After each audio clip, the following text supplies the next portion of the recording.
하나님, 우리가 강해져 있을 때나 약해져 있을 때나 오로지 우리 주 예수 그리스도가 높아지기를 간절히 소망합니다. 하나님, 때에 따라서 우리를 강하게 하여 주시고 때에 따라서 우리를 약하게 하여 주셔서 우리가 풍부에 처할 때나 비천에 처할 때나 오로지 만족할 줄 알아 하나님께 영광을 돌리며 하나님의 선하심을 찬미할 수 있는 우리가 될 수 있도록 은혜를 베풀어 주시옵소서. 하나님, 우리가 잘 될 때에 교만하지 않도록 겸손함을 가르쳐 주시고 우리가 안 될 때, 약할 때, 넘어질 때 다시 한번 하나님의 긍휼과 사랑으로 우리의 손을 잡아주셔서 우리가 하나님 때문에 일어나고 하나님 덕분에 다시 한번 우리의 하루의 삶을 소중히 여기며 나아갈 수 있도록 은혜를 베풀어 주시옵소서. 하나님, 여기 모여있는 성도님들 한 분 한 분을 기억하여 주시옵소서. 하나님의 사랑과 긍휼로, 하나님의 성실로 하나님께서 끝까지 붙듦을 통하여서 인도하여 주사 하나님의 길을 걸어가게 하여 주시고 하나님의 사람으로 살아가게 하여 주셔서 누구를 만나든 어디에 있든 하나님의 영광을 위한 사람으로 하나님께 예배하는 자로 옆 사람을 주님께 인도하는 자가 될 수 있도록 은혜를 베풀어 주시옵소서.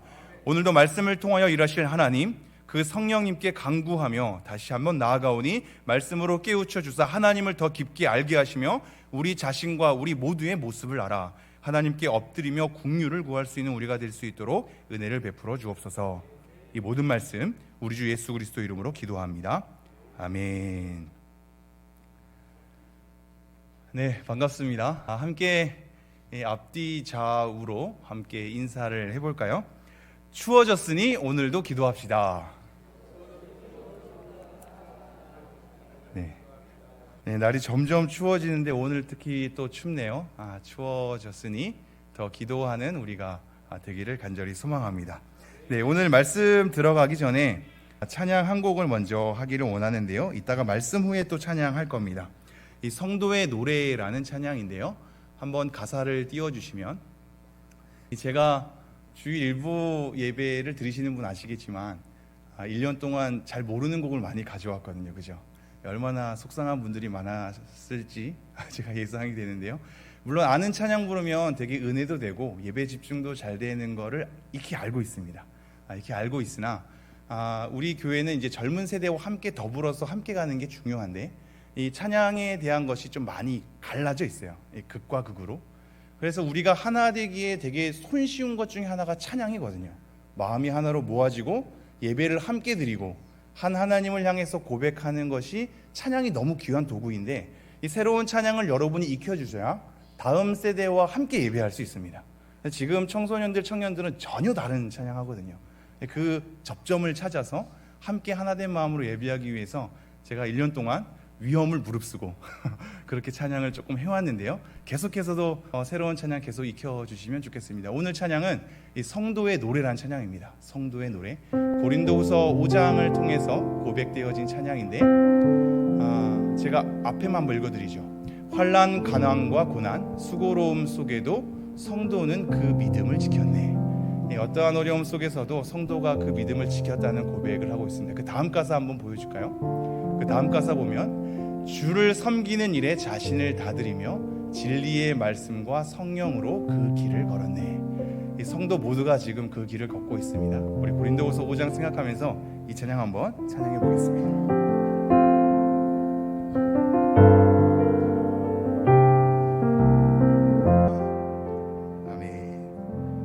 따라 하시는데요. 이따가 말씀 끝난 후에 함께 찬양하도록 하겠습니다. 네, 오늘 말씀 한번 보도록 하겠습니다. 빌립보서 1장 9절부터 11절까지 말씀입니다. 제가 한 절, 여러분이 한 절, 마지막 절은 함께 읽도록 하겠습니다. 저부터 9절 읽겠습니다.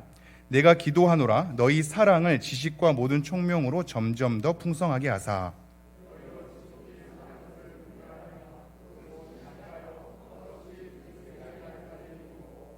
예수 그리스도로 말미암아 의의 열매가 가득하여 하나님의 영광과 찬송이 되기를 원하노라. 아멘. 네, 제가 다시 한번 봉독해 드리겠습니다. 하나님의 말씀을 잘 들어주십시오. 내가 기도하노라 너희 사랑을 지식과 모든 총명으로 점점 더 풍성하게 하사 너희로 지극히 선한 것을 분별하며 또 진실하여 허물 없이 그리스도의 날까지 이루고 예수 그리스도로 말미암아 의의 열매가 가득하여 하나님의 영광과 찬송이 되기를 원하노라. 아멘. 네, 오늘 말씀 제목 한번 읽어보도록 하겠습니다. 시작. 기도할게요. 네, 우리가 이 기도 제목으로 기도하는 관계가 되기를 원합니다. 바울이 이 내용으로 기도를 한다고 했을 때는 이 기도 내용으로 함께 기도하자는 것도 마찬가지거니와 이러한 내용으로 기도하니 이러한 삶을 살라고 촉구하고 있는 겁니다. 우리의 기도의 내용이 되기도 하거니와 우리가 이러한 삶을 살기를 촉구하고 있습니다. 그거를 잘 생각하면서 오늘 말씀 어떻게 기도해야 되고 우리가 어떤 방향으로 나아가야 할지를 한번 오늘 본문을 통해서 좀 살펴보도록 하겠습니다. 제가 다시 한번 9절 초반전에 읽으면 내가 기도하노라 이렇게 되어 있죠. 바울은 스스로 기도한다고 얘기하고 있습니다. 오늘 제목이 기도할게요처럼 여러분이 저를 위해서 기도해야 되고 저도 여러분을 위해서 우리 서로를 위해서 기도해야 됩니다. 바울도 내가 기도하노라, 내가 이것을 기도하노라 이렇게 되어 있거든요. 이것은 앞으로 나오는 세 가지의 내용인데요. 바울도 이것을 놓고 기도를 하고 있습니다. 우리가 서로 이것을 놓고 함께 기도를 해야 되는데 그 첫 번째가 이렇습니다. 너희 사랑을 지식과 모든 총명으로 점점 더 풍성하게 하사. 첫 번째 기도의 제목이 뭐냐면 너의 사랑이 풍성하게 되기를 원한다입니다. 너희들의 사랑이 풍성하게 되기를 원한다. 이 사랑은 어떠한 사랑일까요? 하나님의 사랑이기도 하고 이웃을 향한 사랑이기도 하단 말이죠.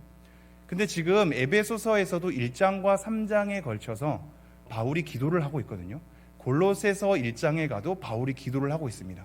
그 모든 기도의 내용을 종합할 때 하나님을 아는 것에 대해서 굉장히 중요하게 여기거든요. 지식과 총명으로 하나님의 뜻을 알게 하사, 이런 제목으로 기도를 부탁하고 있습니다. 우리에게 하나님께서 우리의 마음의 문을 열어주시고 신령한 은혜로 우리에게 허락하셔서 하나님을 알게 하시고 라는 것으로 또 기도 부탁을 하고 있단 말이죠. 나중에 에베소서 3장에 가보면 그리스도의 사랑을 알아, 그 너비와 높이와 깊이 그 모든 것을 깨닫기를 원한다 이렇게 얘기하고 있습니다. 그렇다면 종합하면 지금 이 사랑은 첫 번째로는 하나님에 대한 사랑의 풍성함이란 말이죠. 하나님의 사랑에 대한 풍성함, 그리스도의 사랑의 너비와 높이와 깊이, 그 모든 것에 대해서 신령하게 하나님께서 우리에게 부어주셔서 지혜와 총명으로 하여금 하나님을 더 알기를 원한다를 얘기하고 있습니다. 여러분이 하나님을 정말로 더 사랑하기를 소망합니다. 하나님을 사랑하셔야 합니다. 하나님을 위한 봉사를 사랑하지 말고 하나님을 위한 직분을 사랑하지 말고 하나님을 사랑하셔야 합니다. 하나님을 사랑하는 것이 너무나 중요해서 믿음은 관계라는 것을 늘 염두에 두십시오. 하나님과 관계를 맺어가는 거구나. 하나님과 관계를 맺어가는 거구나. 하나님에 대해서 더 깊이 알고 하나님의 사랑을 더 깨달아서 하나님과 더 친밀하게 관계를 맺는 것으로 여러분이 나아갔으면 좋겠습니다. 이게 이 사랑에 대한 첫 번째긴 한데요. 오늘은 조금 무게중심을 두 번째로 더 보죠. 사실 하나님의 사랑도 이 사랑 가운데 넣어져 있지만 이웃을 향한 사랑도 얘기를 하고 있단 말이죠. 이웃을 향한 사랑. 하나님에 대한 사랑은 우리 모두가 사실 잘 알고 있습니다. 하나님을 사랑하고 경외해야 될 것에 대해서. 그래서 우리의 태도와 자세가 수직적인 관계 가운데 하나님을 향하여서는 잘 서려고 노력할 때가 많죠. 그것이 보다 또 편하기도 하고요. 이게 아이러니하지 않습니까? 하나님을 사랑한다는 게 이웃을 사랑하는 것보다 더 편하게 되었습니다. 왜냐하면 하나님은 우선 보이지가 않고 우리에게 어떠하라고 막 강압하지 않으시니 우리가 할 수 있는 만큼 하나님께 기도하고 말씀 보며 나아갈 수가 있잖아요. 사람은 그게 아니거든요. 내가 예상하지 못하는 반응으로, 예측하지 못한 행동으로, 나와 같은 스타일이 아닌 것으로 부딪힐 때가 많아서 이웃을 사랑하는 게 너무 힘들단 말이죠. 그래서 우리는 보다 이웃을 사랑하는 것에 대해서 잘 기도해야 됩니다. 그래서 오늘 내용에 보면 하나님 사랑도 물론이지만 너희 사랑을 풍성하게 하사라고 할 때 이웃에 대한 사랑을 풍성하게 해야 될 것에 대해서 우리에게 얘기를 하고 있습니다. 이 마태복음 24장에 가보면요, 불법이 성함으로 사랑이 식어지리라 이렇게 나와 있습니다. 24장의 말세에 대한 징조 아닙니까? 불법이 성함으로 사랑이 식어진다. 디모데후서 3장에 가보면 말세에 고통하는 때가 이러라고 얘기하면서 사랑이 있긴 있습니다. 근데 무슨 사랑이 있는지 아십니까? 자기를 사랑하고 돈을 사랑하며 자랑하며 교만하며 이렇게 되어 있습니다. 불법이 성행함으로 우리의 사랑이 식어지는 상태인데, 이 사랑이 아예 없어지는 것이 아니라 있긴 있다고 얘기합니다, 말세에. 근데 어떤 사랑이 있냐면 자기를 사랑하고 돈을 사랑하고 자랑하며 교만하며 이렇게 되어 있습니다. 자기로 똘똘 뭉친 거죠. 교만도 자기에게 자기를 가두는 거거든요. 그래서 말씀이 들어올 틈이 없습니다. 자기로 충만한 상태, 이게 교만입니다. 자기로 충만한 상태. 그러나 자꾸 자랑하게 되죠. 돈을 사랑하며 자기를 사랑하는 것이 자랑과 교만이랑 어떻게 연결되는지를 우리가 알 수 있단 말이죠. 우리는 이러한 세대에 살아가고 있습니다. 이러한 세대 가운데 그래서 베드로 전서는 형제를 사랑하기를 그 마음으로 뜨겁게 사랑할지라라고 우리에게 촉구하고 있죠. 서로를 향한 사랑이 풍성해지는 것이 교회의 굉장히 중요한 기도 제목이 되어야 합니다. 우리가 정말로 서로를 사랑하는 것을 원할까? 고린도전서 13장 말씀을 한번 생각해 주시겠습니까? 고린도전서 13장을 생각할 때 사람의 방언과 청사의 말을 할지라도 사랑이 없으면 꽹가리 같은 소리, 구리 같은 소리를 난다고 우리에게 얘기하고 있단 말이죠. 엄청나게 듣기 싫은 소리. 사랑이 없다면 사람의 방언과 천사의 말도 엄청나게 듣기 싫은 꽹가리 같은 소리라고 우리에게 얘기를 하고 있습니다. 근데 그 다음 구절 2절이 더 중요한데요. 제가 2절에 보면 이렇게 되어 있습니다. 우리가 정말로 사모하는 거, 예언하는 능력이 있어. 예언하는 능력. 이 예언하는 능력은 이후에 일어날 일들에 대한 것보다도 말씀을 증언하는 일이거든요. 우리가 말씀 이러면 엄청나게 막 말씀 앞에 잘 서야 하는 것에 대해서 굉장히 몸을 추스리지 않습니까? 말씀, 우리가 엄청 중요한 거 안단 말이죠. 그런 말씀에 대한 능력이 있답니다. 말씀에 대한 능력이 있고 모든 비밀과 지식을 아는 것, 그리고 산을 옮길 만한 믿음이 있어도 엄청나죠. 우리가 다 사모하는 것 아닙니까? 말씀에 대한 능력 엄청 사모하잖아요, 그죠? 산을 옮길 만한 믿음이랍니다. 모든 비밀을 알고 지식을 아는 거랍니다. 우리가 제일 원하는 것, 어떻게 보면 말씀 속에서 정말 더 알기를 원하는 것, 산을 옮길 만한 믿음이라니, 그 능력 우리가 얼마나 사모합니까? 근데 뭐라고 얘기하냐면 사랑이 없으면 아무것도 아니다 이렇게 합니다. 아무것도 아니다. 구제에 관해서도 얘기를 하기를 내 몸을 불사르게 내줄지라도 사랑이 없으면 아무 유익이 없다. 교회에 아무 유익이 없답니다. 우리 서로에게 아무 유익이 없답니다. 우리는 이 말씀을 잘 알지만 서로 사랑하는 것에 대해서 그렇게 갈망이 없죠. 불편하기 때문이죠. 사랑을 하는 단계까지 가기까지는 불편함을 마주해야 되거든요. 가족의 사랑을 한번 잘 들여다보십시오. 불편한 과정 없이 사랑이 맺어진 적이 있으십니까? 서로의 모남을 확인해야 되고 그럼에도 불구하고 함께 안고 가는 것까지 결단해야 하거든요.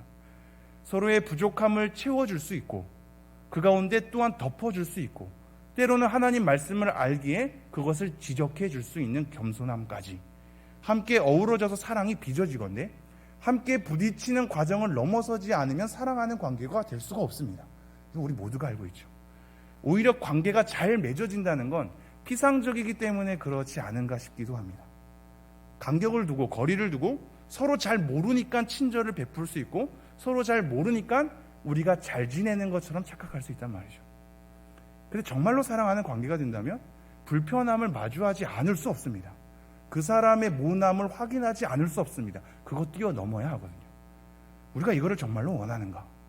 산을 옮길 만한 믿음은 원하는데 예언하는 것, 그 능력은 원하는데 사람의 방언과 천사의 말 원하는데 구제하고 몸을 불사르는 거 원하는데 우리는 정말로 우리가 서로 사랑하기를 원하는가? 생각보다 그렇지 않을걸요? 그렇지 않습니까? 그것 때문에 바울은 기도하고 있습니다. 하나님의 사랑 풍성해야 되는데 우리 서로에 대한 사랑 풍성해져야 된다 이렇게 얘기하고 있는 거죠. 서로에 대한 사랑 풍성해져야 된다.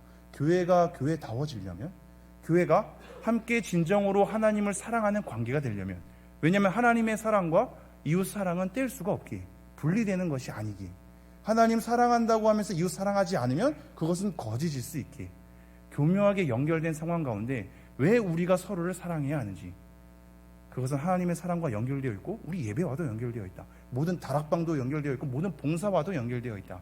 사랑 없는 봉사는 우리를 지치게 하죠. 강팍하게 합니다. 사랑 없는 다락방 어떠십니까? 서로를 향한 사랑 없는 예배 어떠십니까? 하나님만 혼자 바라보고 많은 것이 괜찮다면 교회 안 나와도 되지 않겠습니까? 하나님은 어디에나 계신데 어디에서나 우린 예배할 수 있지 않습니까? 그러한 하나님만 바라보는 예배라면 다른 곳에서 예배할 수 있거든요. 근데 한 교회됨을 이루는 것은 우리가 한 몸이 되어서 서로 사랑하는 것까지 얘기를 하고 있는 거거든요. 바울이 그걸 요청하고 있습니다. 서로 사랑이 풍성해질 것을. 근데 이것에 대해서 뭐라고 보충하고 있냐면요, 제가 다시 한번 읽어드리죠. 9절. 내가 기도하노라 너희 사랑을 지식과 모든 총명으로 점점 더 풍성하게 하사. 어떤 걸 통해서 사랑이 풍성해진다고요? 지식과 총명으로입니다.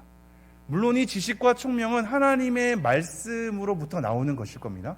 우리 그러한 설명은 다, 이 단어에 대한 설명은 우선 차치하고 하나님의 진리로부터 나오는 지식과 총명으로 말미암아 사랑이 풍성해진다고 얘기하는데, 이것은 곧 하나님에 대한 사랑도 그냥 우리의 열심을 쫓는 것이 아니라, 로마서 10장에 보면 하나님에 대한 열심은 있으나 지식을 쫓지 않아서 그 열심이 그를 삼킨다고 되어 있거든요.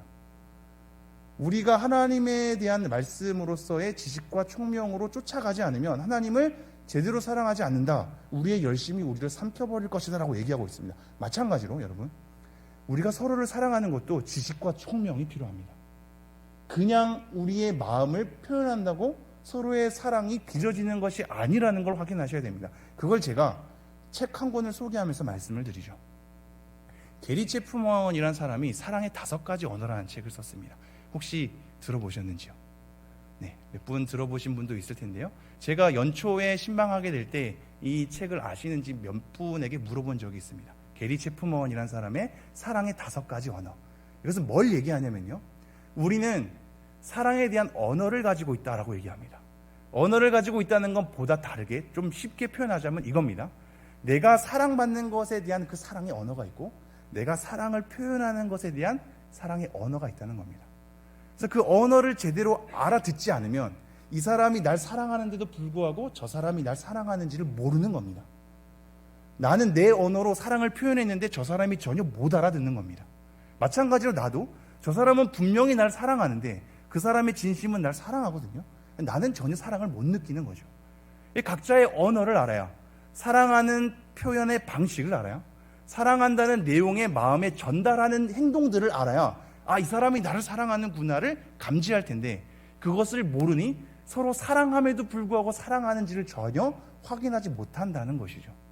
그래서 이걸 통해서 사랑의 5가지의 언어를 우리에게 소개를 합니다. 그 첫 번째가 뭐냐면요, 사랑의 5가지 언어에 대해서 첫 번째는 인정하는 말입니다.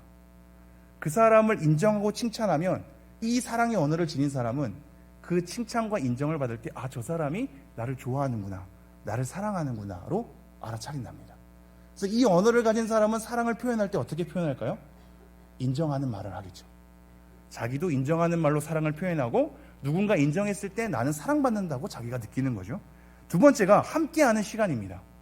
어떤 것 인정하는 말 그런 거 필요 없고, 나랑 오랫동안 함께 있는 사람이 나를 사랑하는 걸로 감지를 하는 거죠. 그래서 누군가가 어떠한 필요 없이 내 옆을 지키고 있다면 이 사람은 나를 사랑하는 사람이야로 깨닫는 겁니다. 이러한 언어를 가지고 있는 사람은 누군가에게 사랑을 표현할 때 그 사람과 함께 있고 싶어 하겠죠. 이해가 되시죠? 세 번째는 선물입니다. 누군가가 선물을 해줘서 선물을 받을 때 선물의 언어를 가진 사람은 이 선물을 받을 때마다 사랑을 느끼는 겁니다. 마찬가지로 표현할 때도 누군가에게 선물을 주겠죠. 뭘 만들어주고 뭘 사서 주고 자꾸 선물을 주는 겁니다. 네 번째는 봉사입니다. 그를 향한 봉사를 할 때 이 사랑의 언어 가진 사람은 그 사람을 사랑한다는 표현 방식을 봉사로 하는 거죠. 마찬가지로 누군가가 나를 향한 봉사를 하면 사랑으로 느끼는 겁니다. 마지막이 스킨십. 스킨십이라는 것은 뭔가 좀 이상한 게 아니고 이렇게 어깨 툭 치고 악수하고 이런 거 있죠. 저도 이런 언어를 갖고 있는데 그냥 안녕하십니까 보다도 주먹으로 한번 탁 치고 이 하이파이브 탁 하고 하면 뭔가 이 마음이 더 오고 가는 느낌이 든단 말이죠. 그래서 그분들과 이렇게 허그하고 하면 다른 말 없어도, 인정하는 말 없어도, 선물 안 줘도 날 사랑한다고 느끼고 나도 그렇게 표현하는 거란 말입니다. 이 사랑의 언어를 서로 익히라고 얘기합니다. 왜냐하면 서로 모르면 사랑한다고 못 느끼고 있기 때문이죠. 선물의 언어를 가진 사람이 있는데 이 사람은 함께하는 시간에 대한 언어를 가지고 있는 겁니다. 나는 선물 주면 되는데 자꾸 선물을 안 주고 함께 있는 겁니다. 얼마나 짜증날까요, 그죠? 선물 주고 가 해야 되는데 자꾸 함께 있으니 짜증나는 거죠. 어떤 사람은 인정하는 말을 듣고 싶은데 자꾸 엉뚱하게 봉사, 나를 향한 봉사를 하기도 하고 와서 이렇게 자꾸 악수하고, 나는 악수하는 거 너무 싫은데 내 웃기 스치는 것도 싫은데 자꾸 그런 식으로 나의 사랑을 표현하니 안 맞게 되는 거죠. 서로 사랑한다는 걸 확인이 안 되는 겁니다. 여러분의 언어가 어떠신지요? 잘 확인해 주십시오. 특별히 젊은 부부들 있죠. 젊은 부부들 가운데서는 육아에 지친 엄마들이 많아서 대부분 그 육아에 지친 엄마들은 이 남편에게 봉사에 대한 것을 많이 요구하기도 합니다. 그럴 시간에 애를 좀 봐줬으면 좋겠어. 애랑 놀아줘. 이렇게 얘기하는 거죠. 봉사에 대한 것을 사랑의 언어로 받는 거죠. 이거는 고정되어 있지 않습니다. 상황에 따라 그 사람의 성향에 따라 자꾸 바뀌기 마련이죠. 그러나 대부분의 남자들은 인정하는 말을 좋아합니다. 칭찬받고 인정을. 얼마나 밖에서 인정을 못 받았으면, 그죠? 집에서라도 인정받고 싶은 거죠. 내 아내에게, 내 자녀들에게 칭찬 한마디 하면 그렇게 마음이 와르르르 녹는 겁니다. 사랑으로 받아들이는 거죠. 이런 사람에게 칭찬은 안 해주고 봉사를 요구하고 선물 사오라 그러고 하면 마음이 상하는 거죠. 정리하겠습니다. 사랑의 5가지 언어, 이거는 그냥 5가지로만 유형을 분류했을 뿐인데 우리 모두 사랑의 언어를 지니고 있습니다. 내가 사랑받는다는 느낌의 지점이 있거든요. 내가 표현하는 사랑의 방식이 있습니다. 이걸 서로 알아야 우리의 사랑을 확인할 수 있고 상대방에게 맞춰줄 수 있습니다. 지금 오늘 본문에서 너희 사랑을 더 풍성하게 하라고 했는데 지식과 모든 총명으로 라고 얘기했죠. 그냥 사랑의 마음 끄집어낸다고 서로 알아듣지 않습니다. 서로 다르거든요. 언어가 다르거든요. 그 언어 익혀야죠. 상대방의 언어 익히고 나의 언어 익히고 때에 따라서 이렇게 저렇게 표현할 줄 아는 성숙함을 지닌다면 우리는 어느덧 서로를 알아가게 되므로 사랑을 이것저것 표현해 줄 수 있고 이것저것 알아볼 수 있는 관계가 될 것입니다. 그럼 풍성해지죠. 우리 사랑이 풍성해진단 말입니다. 이렇게 우리가 지식과 총명으로 하나님에 대한 사랑과 서로를 향한 사랑이 풍성해지기를 간절히 소망합니다. 두 번째는 10절입니다. 제가 10절 읽죠. 너희로 지극히 선한 것을 분별하며 또 진실하여 허물 없이 그리스도의 날까지 이루고. 이 내용은 좀 짤막하게 한번 넘어가죠. 지금 굉장히 연결되어 있는데요. 사랑이 풍성해져서 지식과 총명으로 풍성해져서 어떠한 삶에 이루냐면 이게 두 번째인데요. 너희로 지극히 선한 것을 분별하며랑 이어지는 겁니다. 굉장히 중요한 맥락인데요. 우리가 선한 것을 분별하려면 어떻게 해야 되냐? 사랑 없이는 안 된다고 얘기하고 있습니다. 하나님에 대한 사랑과 이웃을 향한 사랑이 없이 우리의 삶의 공동체 가운데 삶이 엮여질 때 선한 거를 분별할 수 있는 마음의 눈이 없다고 얘기하는 겁니다. 사랑으로부터 시작되는 거죠. 사랑으로부터 하나님을 향한 사랑과 이웃을 향한 사랑을 통하여서 우리가 풍성하게 될 때 우리가 서로의 삶에 섞이는 가운데 선한 것을 분별할 수 있는 눈이 길러진다고 얘기하죠. 선한 것을 분별해야 됩니다. 분별해야 되거든요. 제가 전에도 얘기한 바 있습니다. 신앙은 취하고 잊어버리는 것이 아닙니다. 하나님께 기도 한번 하고 잊어버리고 찬양 한번 하고 다 쏟아내서 잊어버리고 뭔가 속 시원하게 뭔가를 끄집어내고 잊어버리는 것이 아니라 정신 차리는 겁니다. 하나님이 누군지, 내가 누군지, 우리 사회가 어떤지, 교회가 어떤지, 말씀이 무엇인지를 제대로 분별해야 되거든요. 지극히 선한 것을 분별하며 또 진실하여 허물 없이 그리스도의 날까지 이루고. 하나님께서 해를 비침으로 우리의 투명함을 드러내어서 진리에 이르는 것, 이게 진실한 거거든요. 선한 것을 분별해서 우리의 삶이 진실하여지고 그래서 허물 없이 죄로 인해서 넘어지는 것 없이 그리스도의 날까지 이르기를 원한다입니다. 이게 두 번째 기도입니다. 사랑을 바탕으로 우리가 선한 것을 분별해서 서로 진실하게 되고 그래서 죄에 넘어짐 없이 우리의 삶을 하나님 앞에 일고 갔으면 좋겠다. 이게 두 번째 기도 제목입니다. 세 번째는 11절입니다. 다 같이 읽어볼게요. 시작. 예수 그리스도로 말미암아 의의 열매가 가득하여 하나님의 영광과 찬송이 되기를 원하노라. 예수 그리스도로 말미암아 뭐가 가득했으면 좋겠냐면 의의 열매입니다. 원래 의라는 단어는 쉽지는 않은데 이게 사실 하나님과의 관계 속에서 하나님의 뜻과 거룩과 하나님께서 우리를 향한 이 마음이 전달돼서 그 하나님 마음을 본받아서 우리에게 맺어지는 선과 거룩, 이것을 의의 열매로 볼 수 있습니다. 쉽게 말하면 그냥 성과 거룩의 열매죠. 성령의 열매, 성령의 열매로 이어질 수 있거든요. 그리스도로 말미암아 성령의 열매가 가득하여지기를 원한다. 이게 세 번째입니다. 그러면서 마무리 뭐라고 얘기하냐면 하나님의 영광과 찬송이 되기를 원하노라. 이게 11절에만 이어지는 것 같으나 사실 세 가지 기도 제목 다 이어지거든요. 사랑이 풍성해지는 것, 선한 것을 분별해서 진실하여 허물 없이 그리스도의 날까지 일고 가는 것, 그 가운데 그리스도로 말미암아 성령의 열매가 맺어지는 것, 이 모든 삶을 통해서 너희의 그 모든 삶이 하나님의 영광과 찬송이 되기를 원한다. 이렇게 얘기를 하고 있습니다. 여러분이 기도 제목 세 가지를 기억해 주십시오. 이 기도 제목으로 우리가 서로 기도할 줄 아는 관계가 되기를 원합니다. 여러분 서로가, 여러분이 저를, 저도 여러분을 위해서 이것을 생각할 때마다 기도하겠습니다. 우리의 사랑이 풍성해지기를, 우리가 선한 것을 분별해서 허물 없이 그리스도의 날까지 진실함으로 걸어갈 수 있기를, 우리 가운데 의의 열매가 그리스도로 말미암아 풍성해지기를, 그래서 이 모든 것이 하나님께 영광과 찬송이 되기를, 이 기도 제목으로 생각날 때마다 옆 사람을 놓고, 성심교회 전체를 놓고, 우리의 서로의 관계를 놓고 함께 기도하는 관계로 지어져 가기를 간절히 소망합니다. 네, 우리 함께 찬양하겠습니다.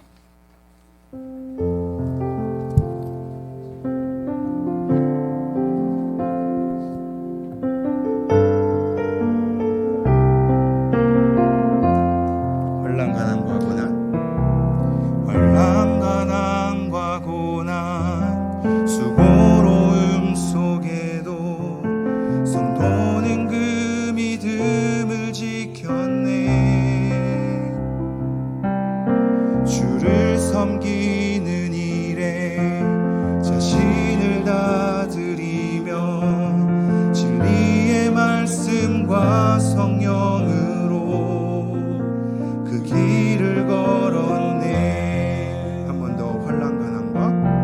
환난과 난과 고난 수고로움 속에도 성도는 그 믿음을 지켰네. 주를 섬기는 일에 자신을 다 드리며 진리의 말씀과 성령으로 그 길을 걸었네. 그리스도 안에서 새롭게 하시고 그리스도로 인하여 자유케 되었네.